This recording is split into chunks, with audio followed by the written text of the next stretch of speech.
What happens when a 73-year-old man does something kind, and his own family accuses him of losing his mind? He never expected that their concern would turn into control, and trust into betrayal. What he did next turned everything upside down and left them speechless. Let me tell you something about growing old. Not the postcard version, not the cheesy TV ad, where grandpas throw frisbees on the beach in khaki shorts. I'm talking real old age. The kind where you wake up and your joints sound like popcorn. The kind where people stop talking to you and start talking about you. And God help you if you still have a working opinion. I'm Martin, 73, widower, 2 kids, 1 house. And apparently, I've become a liability. It started on a Tuesday, the day I made the mistake of being useful. I got up early like I always do. Not because I'm some health nut, but because my bladder doesn't give a damn what time it is. I shuffled to the kitchen, brewed myself some real coffee, none of that decaf insult to dignity, and packed a few containers of stew I made the night before. I'd promised to drop them off at the local shelter. See, every Tuesday, I bring food to a group of single moms. I started doing it after my wife, Eileen, passed. It gave me a reason to get up and a way to keep being someone. I didn't do it for medals or praise. I did it because those women reminded me of my daughter, who, by the way, hasn't visited in 6 months, but still finds the time to text me inspirational quotes with sunflower emojis. Wonderful. So there I was, doing something kind, something meaningful. And when I got back home, ambush. My son Todd and his wife Laura were waiting for me in the kitchen. And when I say waiting, I don't mean with cookies and smiles. I mean arms crossed, tension thick enough to slice with a butter knife. "Dad, we need to talk," Todd said, using that soft, patronizing voice people reserve for toddlers and old people they've already mentally buried. Great. Just what I needed. A meeting. Laura stepped in before I could reply. "We're concerned," she said. "You've been different." Different? What does that even mean? I still mow my lawn. I pay my bills. I don't wander off into traffic. But apparently, different now meant inconvenient. "You left the garage door open," Todd added. "Twice." "Oh no," I deadpanned. "Alert the press." They didn't laugh. Of course they didn't. "Dad, you forgot Alex's birthday," Laura said, like she was delivering a diagnosis. "And you didn't answer your phone for 3 hours last week." Let's take a moment to appreciate this. My great crime was not answering a phone I pay for. The horror. "We think it might be time to consider assisted living," Todd said gently. Assisted living. That phrase always sounds like it comes with a padded cell and warm jello. "Are you kidding me?" I barked. "I cook, I drive, I donate food, I shovel snow. Hell, I just fixed your damn faucet last month." Laura's eyes narrowed. "And you've been talking to yourself." "No, Laura. I've been talking to the dog." "At least he listens." They looked at each other. That smug little glance people exchange when they think they've cornered you. "We've already spoken to Dr. Keller," Todd said. "He's filed a preliminary report. Cognitive decline. Mild signs. It's for your own good, Dad." "Oh. Oh. So now I'm officially a walking symptom." They actually dragged my doctor into this circus without telling me. And I'd been giving that man my urine in a cup for 10 years. I couldn't breathe. Not out of panic, out of rage. Imagine waking up one morning and finding out you've been fired from your own life. They wanted me monitored, evaluated, controlled. Like some dusty vase they were afraid would crack and ruin the carpet. But here's the kicker. This all came right after I did something generous. after I spent my morning feeding people who actually needed help. Meanwhile, my own blood decided I was a burden because I didn't text back fast enough. You want to know what betrayal feels like after 70? It feels like your own damn son trying to sell you out with a smile. Later that night, I sat on my porch with a cold beer and no appetite. The sky was a shade of blue that made you think of funerals, not the casket, but the silence after everyone leaves. I stared out across the yard I mowed last weekend with my own two hands and thought, is this it? Is this where I start fading? Is this where they make me fade? My heart wasn't giving out. My legs weren't failing. But something inside me was splintering. I started noticing things. Paranoia, they'd call it. But I saw the glances. I heard the whispers. My neighbor Sandra, who used to wave, suddenly started offering me help like I was made of glass. The mailman asked if I still lived alone. Still? As if that was a challenge. Everyone had started talking down, as if I'd shrunk 2 feet and lost half my IQ since last Christmas. I wasn't losing my mind, but I was losing something else. Respect. And here's the ugly truth nobody says out loud. Respect is the first thing they take when you get older. They don't steal it. They just stop giving it. One day, you're a father, a husband, a provider. The next day, you're sweet old Marty, and not in the good way. But I wasn't going down like that. I pulled out a notebook that night. One Eileen gave me decades ago, still leather-bound, still with her cursive on the first page. For everything you don't say out loud. I wrote down every damn thing I remembered from the week, not to prove I was sane, but to remind myself that I existed, that I saw, that I knew. Because if they were going to gaslight me into being a ghost, I'd at least keep a record of the haunting. What happened next changed everything. You don't want to miss how it all unraveled. They say it all starts with little things.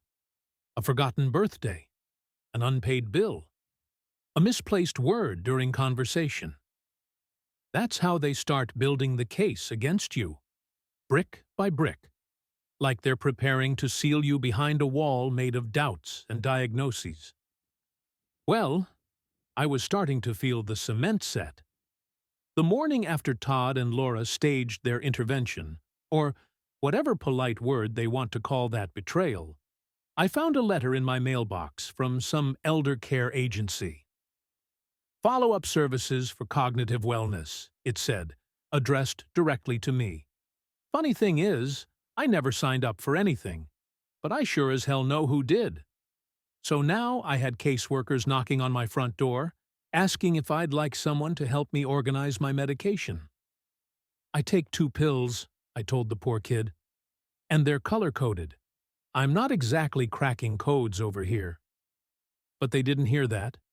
They just smiled and scribbled something on their clipboard like I'd just confirmed their worst suspicion, that I still believed I could handle my life. It didn't stop there. Next came the weekly check-ins from Todd. He never used to call more than twice a month. Now he was calling every 2 days. Not to talk, not to ask how I was, but to quiz me.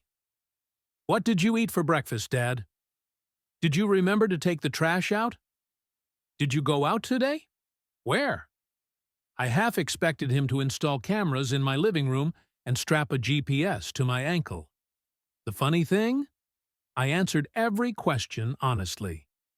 Not because I owed him that, but because I wanted to see how far he'd take it. You'd think a grown man with his own kids and job wouldn't have time to babysit his father. But when guilt and ego collide, you get a full-time family warden.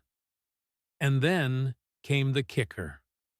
I was standing in my garage, organizing old tools, things I'd used for decades, that still had oil stains from when I built my first shed, when I noticed some of them were missing. Gone. My power drill. My wrench set. A ladder. Just vanished. I didn't want to believe it, but deep down I knew. I called Todd. "Hey," I said as calmly as I could. "You stopped by recently?" Silence. Then a casual, "Oh yeah, I came by to check on a few things. Thought it'd be safer to store your tools at my place. You know, in case you trip or something." In case I trip? What am I? A toddler with a screwdriver? I didn't yell. I didn't curse. But something in me hardened. Because that wasn't concern. That was control. Quiet, condescending control. I hung up the phone and looked around my own garage like it had been robbed. Because it had. Not just of tools, but of respect, of trust, of ownership. Piece by piece, they were stripping me of myself. But here's the part that really burned. When I tried to talk to my daughter, Emily, about it. She laughed. "Oh, Dad, Todd just wants what's best for you." What's best for me? Like I'm a pet. Like I can't decide what's best anymore. I asked her one question. Just one. "Emily, if I told you someone was taking things from you behind your back, deciding how you should live, would you call that love?" She didn't answer. She just said, "Don't be dramatic." Dramatic. There it was. The magic word people use to dismiss every real emotion you feel after 70. Because if you're upset, you're not passionate. You're dramatic. If you're angry, you're not righteous. You're confused. And if you're scared, oh, well, that's just dementia knocking. You want to know what my actual symptoms were? I was tired, not from age, but from always having to prove I was still human. I didn't sleep well, not because of my body, but because my life felt like a courtroom trial. I felt anxious, not due to illness, but from being treated like I was slowly evaporating. I started forgetting things, not facts, but how it felt to be seen as equal. Those were the real signs, the ones they don't put on pamphlets. One night, I found myself standing in my kitchen at 2:48 a.m. Couldn't sleep. The clock was ticking loud, louder than usual, or maybe that was just in my head. I stood there, looking at the shadows on the floor from the street lamp outside, and for a moment, I genuinely felt like a guest in my own home. Like I needed permission to move, to speak, to exist. I opened the fridge, closed it, walked to the living room, sat in my old recliner. Everything looked the same, but nothing was. Then the doorbell rang. At 2:53 in the morning. I thought maybe I imagined it, but no. It rang again. I opened the door to find Todd on the porch, in his robe and slippers, holding a manila envelope. "I couldn't sleep," he said. "I brought you something. Just read it when you're ready." I took the envelope. I didn't open it, just stood there. I looked him in the eye, really looked. And for the first time, I realized something. He wasn't just worried. He was scared. Of me. Scared of what would happen if I said no. Scared of losing control over a narrative he'd already written in his head, where I was the failing father, and he was the responsible son. He walked away without another word. I didn't go back to bed. I sat at my table, placed the envelope in front of me, and stared at it for an hour. Then I reached for my notebook, the one Eileen gave me, and I wrote 2 words. It's war. This is the turning point. Everything you've been waiting for, it's about to happen. You don't want to miss how the tables begin to turn. I didn't open the envelope. Not that night. Not the next morning.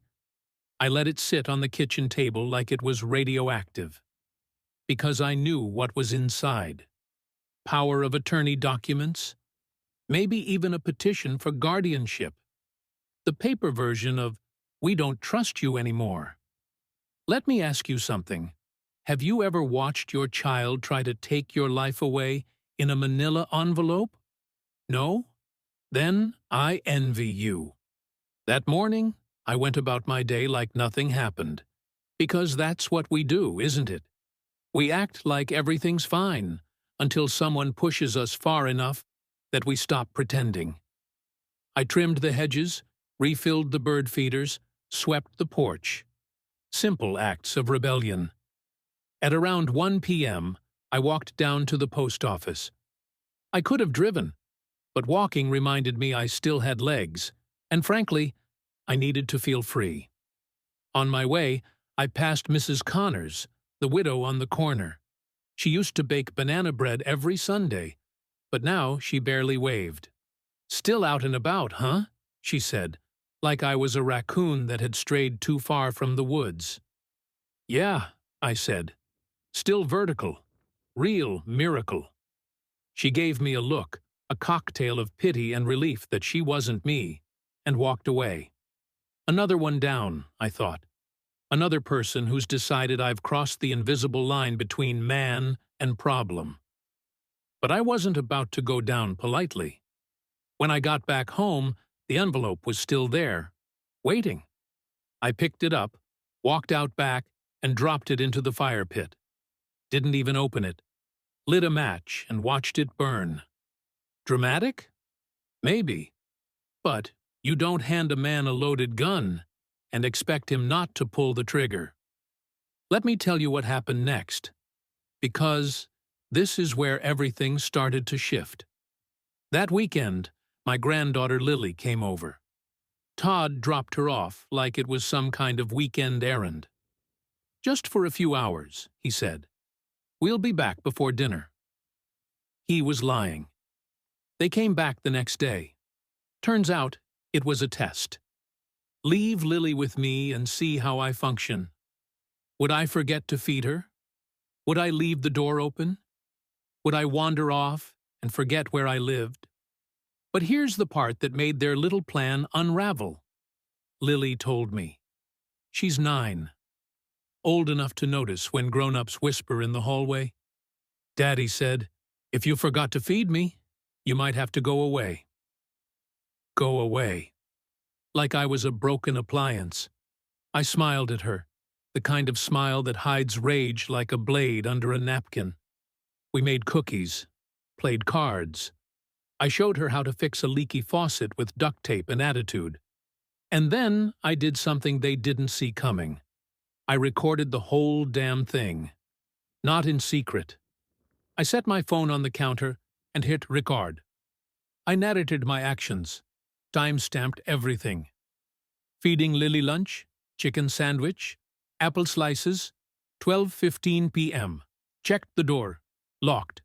1:47 dopeher. Reading together, Charlotte's Web, page 38, 2:20 p.m. Call it paranoia. I call it proof. When Todd and Laura finally came back the next evening, expecting chaos or catastrophe, they found a happy child and a full camera roll. Laura tried to smile. "Everything went okay?" I handed her the phone. "See for yourself." Todd frowned. "Why would you record everything?" "Because," I said, "in your version of reality, I'm not reliable. So I figured I'd make myself undeniable." And for the first time I saw it. The crack in their confidence. The twitch in Todd's jaw. The way Laura's mouth tightened like she'd bitten into something sour. They weren't in control anymore. They left in a hurry. I didn't hear from them for a week. Now, here's the part you need to understand. This wasn't just about them. It was about everyone. The neighbors, the doctor, the world that had started seeing me as obsolete. Their silence was the symptom. Their dismissal was the disease. So I fought it my way. First, I made copies of the video and sent them to my lawyer, my old army buddy Joe, and Emily, who called me crying. Not out of guilt, out of shame, for not seeing it sooner. Then I called the local paper. You know what happens when you tell a reporter that your own family tried to strip you of your independence based on mild forgetfulness, And you have footage proving otherwise? People listen. The story hit the Sunday edition. Grandfather fights back when concern becomes control. No names, of course, but everyone in the neighborhood knew who it was. By Monday morning, Sandra waved at me again. By Tuesday, 3 other seniors from my block knocked on my door, told me they'd been checked on by their adult kids, too. 2 of them had already signed over their finances. They thought it was normal, necessary. I told them it wasn't, not unless it was their choice. By Friday, I got invited to speak at the community center. Me, the confused old man, now a damn local celebrity. But make no mistake, this wasn't redemption. This was war. And I was just getting started. He exposed the truth. But the fight isn't over. What happens when the ones who lost control decide to strike back? You won't believe what's next. I used to think justice was slow. Turns out, it's just silent, until you force it to speak. After the newspaper article came out, things didn't explode. They simmered, quietly, uncomfortably, like a pot of water just starting to boil. No sound, but you feel the change in the room. For the first time in months, people started looking me in the eyes again. Not with pity. Not with that half-smile reserved for seniors they think are still doing pretty good for their age. Number. They looked at me like a man. But the storm wasn't over. It never is when you humiliate people who are used to controlling the story. A few days after the article, Todd came by unannounced. He didn't ring the bell, didn't knock, just walked in like he still owned something. He found me in the living room, watching the ball game with the sound off and a root beer in hand. He stood there, arms crossed, staring at the TV like it had personally offended him. "You humiliated us," he said. I didn't look at him, just took a sip and said, "Good." He laughed. Not a real laugh, that dry, sharp kind people use to mask frustration. "You think this is funny?" "No," I said. "I think it's overdue." He paced. That's his thing when he's angry. Paces like a lion in a cage, only he's never hunted anything in his life. "You made me look like a monster." "You didn't need my help with that," I replied. "You did that all by yourself." That hit. I saw it in his eyes, just for a second. Then he switched tactics. "You're being reckless, Dad. Stubborn. This is about your safety." Ah, the safety card. Their last desperate hand. "You want to talk about safety?" I said, sitting up. "I've survived the loss of my wife. I've shoveled snow in blizzards. I've walked 3 miles to the pharmacy with a pulled hamstring. But I couldn't survive you, sneaking behind my back, treating me like I'm disposable." He didn't answer. He just stood there, his face caught between guilt and resentment. A dangerous mix. He wanted to be right more than he wanted to be forgiven. So I gave him one last chance. "Sit," I said. "Let's talk like men." He didn't move, so I leaned forward. "You have 2 choices, Todd. You can be my son, the man I raised, who knows that control isn't love, or you can be the guy who loses his father while he's still breathing." Silence. Then he walked out. That was the last time I saw him for 3 weeks. I didn't cry. I didn't rage. I didn't throw things. I just sat there, with the TV buzzing and the root beer sweating in my hand, and felt something I hadn't felt in a long time. Freedom. See, when they try to take your power, they don't do it all at once. They chip away at it. Gently. Lovingly. With soft voices and polite papers. They say things like, "It's for your own good," and "We're just concerned."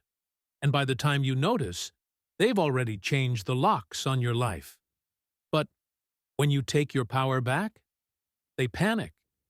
Because control, once lost, is hard to steal again. The next few weeks were quiet, until I got a letter from Emily. Not an email, not a text. A letter. Handwritten. On actual paper. She apologized. She said she believed me now, that she'd been afraid of what it meant to get old, and seeing me pushed around made her face her own fears. She didn't want to become a version of herself who could treat someone like that, especially not her father. She said she wanted to visit, just the two of us. No agenda, no lectures. She did. We made coffee, talked about Mom, about how she used to hum while folding laundry, how she always put cinnamon in chili, which made no sense but somehow worked. We laughed, we cried, we healed a little. And that's when I realized I hadn't just been fighting for my life. I'd been fighting for my dignity, and for theirs too, whether they knew it or not. Because when you let people strip away who you are, you teach them that it's okay. That age means silence. That kindness equals weakness. That gray hair gives them the green light to rewrite your story. Not me. Not this time. So I took it further. I started writing. Not angry letters or bitter rants, but stories. Real ones. From my life. From what I'd seen in others. I shared them at the community center. Then online. Then at a podcast someone's grandson helped me set up. I called it Still Here. Because I am. Still smart. Still strong. Still capable. Still me. People wrote back. Strangers, veterans, widows, caregivers. Some younger, some older. They thanked me. Said they felt seen. Said they'd forgotten what it felt like to stand tall. So I told them, stand taller. Even if your back hurts. Even if your knees crack. Even if they try to shrink you down. Stand taller. Because if you don't, they'll build a world where you disappear before you're gone. One day, about a month after everything, I got a knock on the door. It was Todd. He looked tired. Not physically. Soul tired. Like something in him had finally snapped back into place. I was wrong, he said, and I'm sorry. We didn't hug. We didn't cry. We just stood there. Sometimes that's enough. We're rebuilding. Slowly. He listens more now. I speak sharper, softer. There's room again. For honesty. For dignity. But I'll never forget what they tried to do. And I'll never let it happen again. Moral. Aging isn't the end of your story. It's where the plot thickens. You don't become invisible unless you let them stop seeing you. Your voice matters. Your presence matters. And no one, not even your own children, gets to erase you while you're still standing.